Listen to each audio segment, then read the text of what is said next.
భారీ సభ ఎంతలా అంటే వేదిక మీదే 500 మంది ఆసీనులయ్యారు.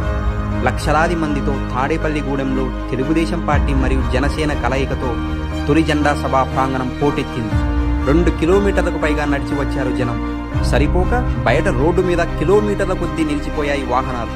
అచ్చెన్నాయుడు మరియు రామానాయుడు ద్విచక్రం వాహనం మీద రావాల్సి వచ్చింది.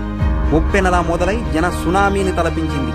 జెండాలు చేతపూని మహిళలు సైతం చివరి వరకు రెపరెపలాడిస్తూ మనసులతో ఆశీర్వదిస్తూ సమరోత్సాహంతో జయ జయధ్వానాలు చేశారు.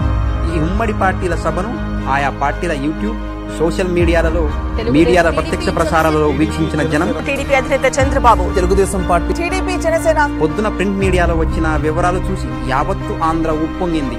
ఇది మార్పునకు సంకేతం. నిన్నటి జనహృదయ నేతల జెండా సభతో రాబోయేది తెలుగుదేశం పార్టీ మరియు జనసేన ప్రభుత్వమేని సామాన్యుడికి సైతం అర్థమయ్యింది.